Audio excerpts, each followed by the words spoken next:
There is a specific kind of silence that only the chosen ever truly understand. It is not the silence of peace, nor is it the silence of rest. It is the silence of the vacuum. As you ascend this spiritual mountain, you will notice that the atmosphere begins to change. The air becomes thin, sharp, and biting. You must understand a fundamental law of the cosmos. Not everyone was designed with the lung capacity to breathe at the altitude where you are heading.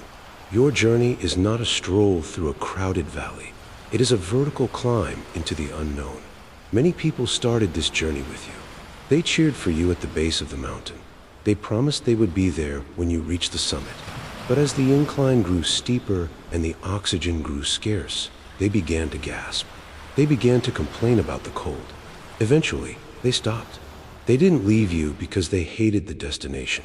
They left you because their internal biology could not sustain the frequency of your ascent. This is not a personal betrayal. It is energetic physics. A low vibration cannot, and will not, survive in a high-frequency environment. If your social circle is shrinking right now, if the names in your contact list are fading like ghosts, do not succumb to panic. It does not mean you are lonely. It means the divine architect is thinning the crowd to ensure you have enough oxygen to finish the climb. You are leveling up, and the weight of dead cargo can no longer be tolerated. Welcome to the beginning of your true realization, exile. You are watching this because you have spent a lifetime walking with a weight in your soul that you could never quite name. You have carried the brand of rejection like a hot iron pressed against your skin for years. You know the feeling of being the only one in the room who is truly present, yet feeling entirely invisible to those around you. You have been the one who gives everything, the one who loves without a safety net, the one who shows up when the world is burning. Yet, when the smoke clears, you find yourself standing outside the gate, watching the very people you saved celebrate without you. You were the one pushed out of the friend groups. You were the one labeled as the black sheep, the difficult child, or the intense relative.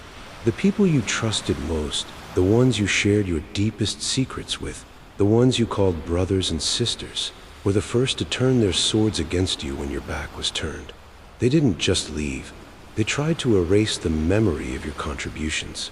And at night, when the house is still and your head hits the pillow, you find yourself whispering to the ceiling, asking the Creator, "Why me? Why do the bonds that others hold so effortlessly crumble into ash the moment I touch them? Am I fundamentally broken? Am I not worthy of the loyalty I so freely give?" I am going to tell you a secret that the world has tried to hide from you. This isolation you are experiencing is not your punishment.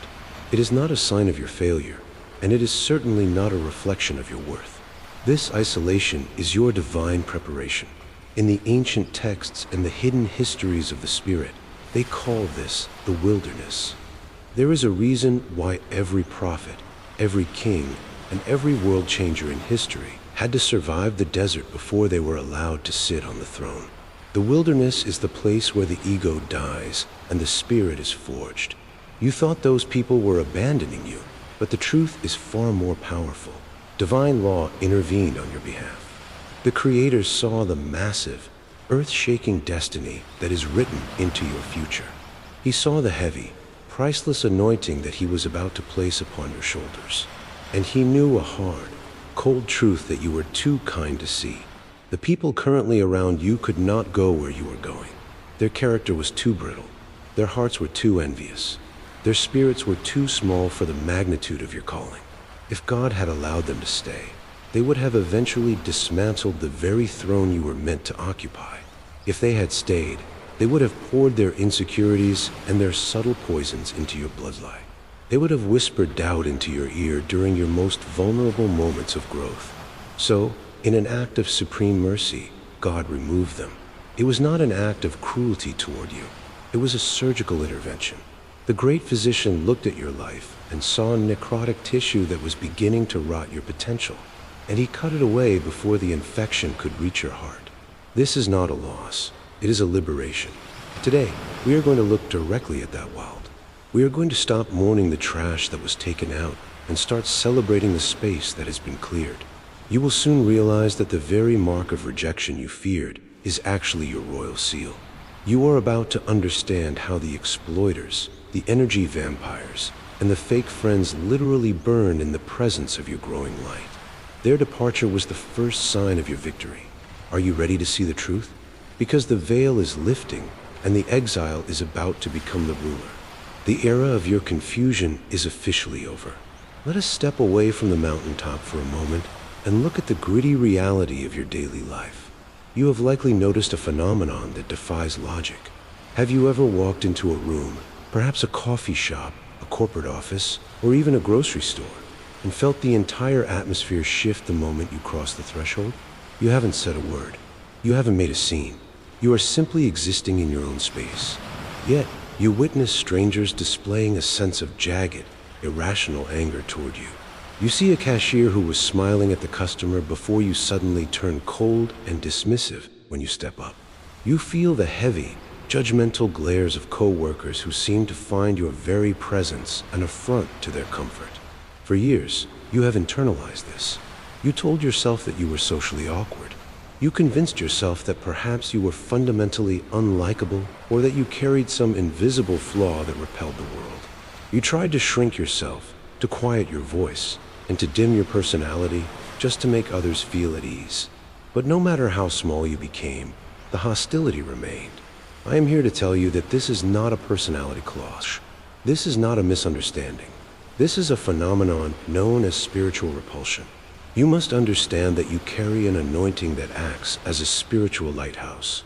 When you look in the mirror, you might only see a tired face, a person who is trying to survive the week. But in the unseen realm, in the dimension of spirits and frequencies, you are a walking pillar of fire. The light within you is not a passive decoration. It is a disruptive force. People who carry dark spirits, those who harbor secret narcissism, those who live in the rot of manipulation, and those who have allowed their souls to be consumed by envy cannot handle your glow. When they look at you, they do not see your human flaws. Their internal darkness reacts to the purity inside you. Your presence irritates their demons. It is as if your very breathing threatens the structures of lies they have built around their lives. They are not reacting to you. They are reacting to the authority that rests upon you. This is why they cannot be around you for long. This is why they seek to diminish you. They are trying to put out a fire that reminds them of how cold they truly are. Think back to that one friend, the one who was your shadow for years, only to suddenly ghost you or turn into your most vocal critic. You spent nights wondering what you did wrong. Did you say too much? Were you too successful? The truth is that they didn't leave because you were small. They left because your light was blinding their demons. In your presence, their mask began to slip. They realized that they could no longer maintain their fakeness while standing next to your authenticity. Around you, their moral decay became so obvious that they couldn't bear the silent confrontation of your existence. Your very life was a mirror reflecting their spiritual void back at them. And rather than change, they chose to break the mirror. This is why they accused you of being arrogant. This is why they whispered that you had changed or that you were too much to handle. They had to frame you as the villain so they wouldn't have to face the fact that they were the ones who were empty. The thief cannot break bread with the police officer, and the demon cannot sit comfortably next to the prophet. Their hatred for you is not a sign of your unworthiness. It is the ultimate proof of your chosen status. It is time to stop apologizing for the discomfort of others. If your presence requires them to face their own shadows, that is a burden for them to carry, not you. You were not sent here to be a social lubricant for the mediocre. You were sent here to be a catalyst for truth.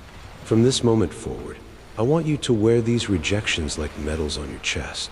Every door that was slammed in your face was locked by a divine hand to keep you from entering a room where you would have been poisoned. Every exclusion from a social circle was God's way of saying, you do not belong among the common, for I have set you apart for the extraordinary. If you were of the world would love you as its own. But because you are not of the world, because you are born of the Spirit, the world must be hostile toward you. This hostility is the confirmation of your heritage. Matter is always hostile to spirit. Darkness is always terrified of the dawn. Stand tall in your light, chosen one, and let the shadows scatter as they may. You are not here to be liked. You are here to be powerful. We must now travel deeper into the architecture of your soul. This season of loneliness is not a random occurrence, nor is it merely the result of current events. It is the culmination of a war that was declared long before you took your first breath. Your isolation is a mathematical certainty written into the very marrow of your bones and the history of your bloodline. To understand why you are currently standing alone, we must decode the trinity of fate that has governed your existence. This is the blueprint of your struggle and the roadmap to your ultimate sovereignty. Look closely at these three symbols, for they represent the layers of the prison you have finally outgrown. You are not just a person undergoing a social shift. You are a spiritual revolutionary who is systematically dismantling an ancient system of bondage. The weight you feel is the gravity of history being rewritten through your hands. The first pillar of this trinity is the chain, the sins of the fathers. Your family, they were often the ones who struck the deepest blows, weren't they? This was no accident of birth. This is what we call generational curses.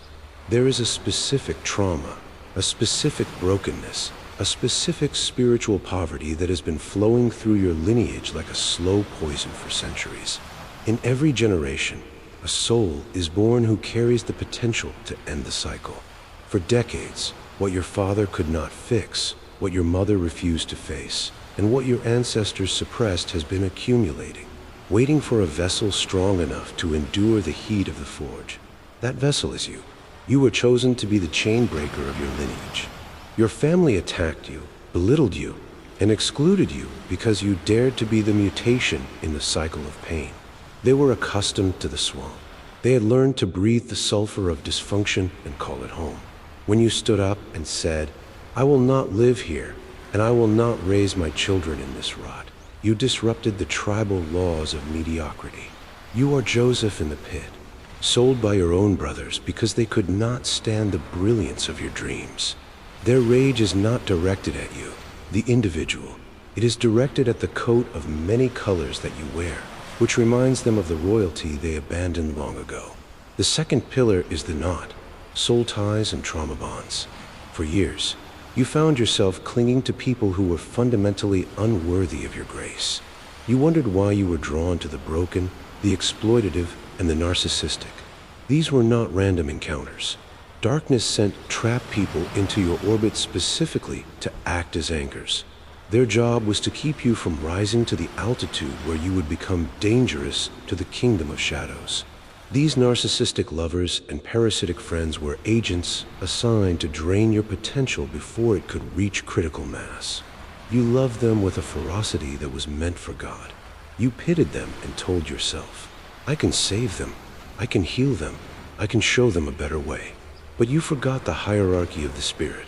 You are not the Messiah, and you are not a martyr. You are a sovereign. Sovereigns do not sit at the table with beggars who refuse to work. That knot of attachment was a death sentence, and because you would not let go, divine mercy had to step in and sever it for you. It felt like your heart was being torn out, but in reality, God was performing a life-saving amputation. If that tie had remained, the poison of their mediocrity would have eventually reached your soul and extinguished your flame forever. Finally, we arrive at the third pillar, the crown, the birthright. All this pain, all this systematic exclusion, and every tear you shed in the dark had one singular, magnificent purpose: to force you into the realization of the identity you had forgotten. You are a warrior, you are a healer, you are a seer. You were never meant to fit into the structures of a mundane world. To be normal would be a calculated insult to the complexity of your divine design. Your current isolation is not a prison cell. It is the waiting room for your coronation. They did not leave you behind. The truth is far more profound. You have vibrated so high above their frequency that it became physically and spiritually impossible for you to exist on the same plane of reality as them. You are no longer speaking the same language. You are no longer governed by the same laws of gravity. Your crown is now radiating a light so sharp that it has become a barrier they cannot cross. You have been purified in the fire of rejection so that when you finally step into your kingdom, You will do so with a heart that is untainted by the need for human approval. The exile is over, and the sovereign is rising. You are finally ready to wear the weight of the gold. There is an ancient promise written in the scrolls of the Spirit that most people read, but very few truly understand. It says, "You prepare a table before me in the presence of my enemies." Have you ever paused to truly meditate on the sheer, clinical coldness of that divine arrangement? Notice that the promise is not that God will hide you from your enemies. It is not that he will whisk you away to a private cloud where they can never see you again. And it is certainly not that he will instantly strike them down and erase them from existence. No, divine justice is far more surgical than that. God makes them watch. The season of isolation you have just endured was the quiet preparation of this very feast.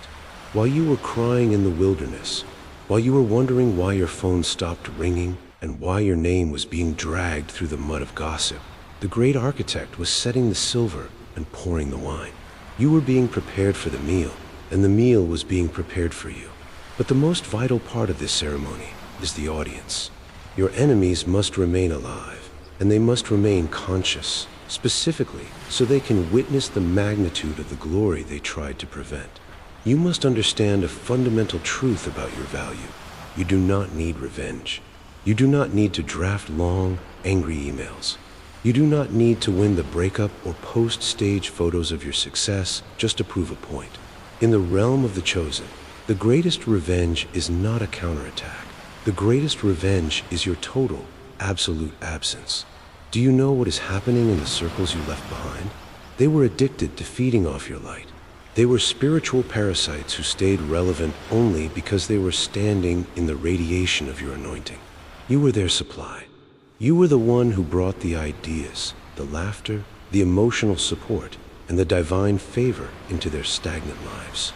When you walked away, or rather, when God pulled you out, you took the battery out of their machine. Now, they are starving. They are wandering through their days looking for your essence in other people, but they are finding nothing but husks, because your specific, chosen frequency exists in no one else. They are now haunting the empty rooms of a house that you have already vacated, screaming your name into a vacuum that no longer echoes. Your void has become their greatest punishment. They mistook your silence for weakness. They mistook your loyalty for a lack of options. They truly believed that you were a guaranteed asset that they could mistreat indefinitely without consequence. But they forgot the cardinal rule of the Spirit. When a chosen one walks out of a door, they take the presence of God with them. You left that toxic friend group, and the joy evaporated from their gatherings. You left that workplace, and the luck they used to enjoy was suddenly cut off. You left that relationship, and that person realized they will never smile with that specific, soul-deep warmth again. You were not just a person in their lives. You were a talisman of grace. And in their arrogance, they broke the talisman. Now, you must follow the divine protocol. Just watch. Do not interfere. Do not offer a crumb from your table out of a misplaced sense of pity. The gears of karma and divine law are turning with a terrifying precision. Their own internal darkness, the very shadows they tried to project onto you, will now become the walls of their own prison. You simply lift your cup. You drink your wine. You enjoy the feast that was bought with your tears. This victory was won without you ever having to swing a sword, because the Creator fought the battle while you were asleep. They thought they were the ones who cast you out. They thought they were the ones who decided your fate. How little they knew. They were merely the stagehands in a play written by the divine. They were the ones who were fired from your life, not the other way around. The table is set. The guests of honor are the angels, and the enemies are the spectators. This is the justice of the chosen. This is the weight of your crown. Now, at the end of this journey through the valley of shadows, you finally know the truth of your existence. You have traversed the fire, and you have come out not as ash, but as tempered steel. Look at your hands. Look at your spirit. You are not the same person who began this video 40 minutes ago. The frequency of your soul has been recalibrated by the truth. You must realize, once and for all, that you are not alone. You are protected by legions that the human eye cannot perceive. You did not lose those people. You were purified of their influence. You were not abandoned by the world. You were promoted by the Creator. The wilderness was never meant to be your home. It was your training ground, the place where you learned to find the spring of life within yourself rather than begging for drops of water from the hands of others. The exile is officially over. The wandering has ceased. The transition is complete. You are no longer a victim of your circumstances. You are the architect of your era. You, watching this right now, I am speaking directly to the spark of divinity within you. Drop that weight from your soul this very instant. Release the resentment you have been carrying for those who were too blind to see your value. Stop the exhausting cycle of explaining yourself to those who lack the spiritual ears to hear your truth. Stop offering the sacred scraps from your table to the dogs who only seek to bite the hand that feeds them. The door to your past is not just closed. It has been erased from the map of your future. Lock it in your mind and throw away the key. You are now entering the sanctuary of the Sovereign. This is the moment where you activate the divine seal. This is the moment where you stop being a seeker and start being a finder. If this message has vibrated through your bones, if it has caused the hair on your arms to stand up, if it has brought a tear of recognition to your eye, then this is not a coincidence. This is a summons from the high court of heaven. You have been called out of the shadows and into the marvelous light of your own power. The era of the parasite is finished. The era of the fake friend has dissolved into the mist of history. Now, it is time for you to claim what was written for you before the foundations of the world were laid. Do not look back. Do not hesitate. The path before you is paved with the gold of your own refined character. If this is your story, if you are ready to step into the fullness of your anointing, then you must seal this moment in the physical realm. Leave your mark. Leave this seal in the comments below and announce to the universe that you have arrived. Type these words with the authority of a ruler. I break the curse. I wear the crown. Let the world hear the sound of your chains hitting the floor. Keep your head up, chosen one. Never let your gaze drop to the level of your detractors. Their time has passed like a shadow at noon. Their era is over. Your kingdom has come. Your era begins now.